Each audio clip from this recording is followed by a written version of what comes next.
Partir en Amérique, se dire on va faire une Coupe du Monde de Quidditch, c'est vraiment un rêve, quoi.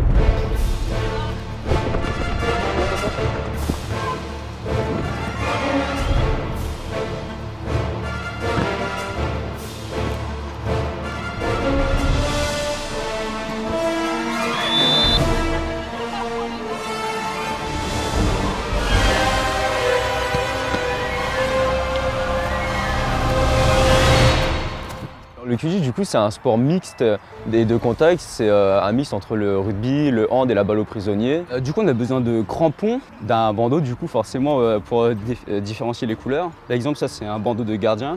Et après, on a besoin d'un protège-dents et d'un balai aussi pour pouvoir jouer. En gros, on a un tube PVC entre les jambes qui nous sert de balai. On va commencer par un petit 4-4, 3 poursuiveurs, un batteur, attaque-défense sur demi-terrain. On a 3 poursuiveurs qui, eux, du coup, ont une balle qui permet de marquer dans les anneaux. Et on a un gardien. À un certain temps de jeu, à 20 minutes de jeu, on a un attrapeur qui rentre, qui lui doit attraper le videur et c'est lui qui marquerait la fin du match.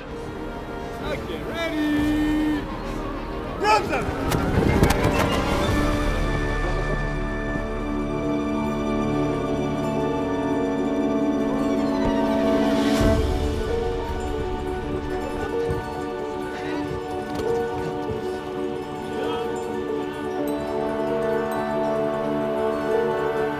Moi, je sais que j'ai regardé les films Harry Potter, mais je suis pas fan sans plus que ça de l'univers Harry Potter. J'ai découvert ce sport-là quand je suis arrivé en 6e dans mon collège. Ils ont essayé de créer une section au sein du collège pour jouer au Quidditch. Là, je suis loco. C'est quand même une fierté. Pour moi, c'était un rêve du coup de rentrer en équipe de France. C'est totalement incroyable. Déjà partir en Amérique, se dire on va faire une Coupe du Monde de Quidditch.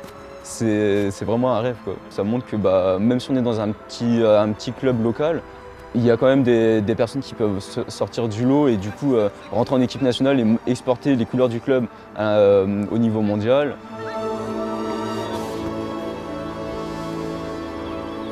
Moi, je joue au Quidditch avec mon père.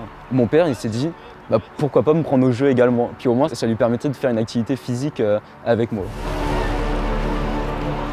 Quand on est sur le terrain en adversaire, oui, tout à fait. Ouais. Donc là, il n'y a pas de cadeau, quoi. C'est père-fils et on sait que voilà, de toute façon, il faut y aller. Et puis là, il n'y a pas de sentiment, entre guillemets, quoi. Au mois de juillet, on sera à fond derrière lui, à distance. Donc on ne va pas louper les matchs de l'équipe. On sera complètement derrière eux pour les soutenir, en espérant qu'ils nous ramènent la plus belle des médailles, quoi.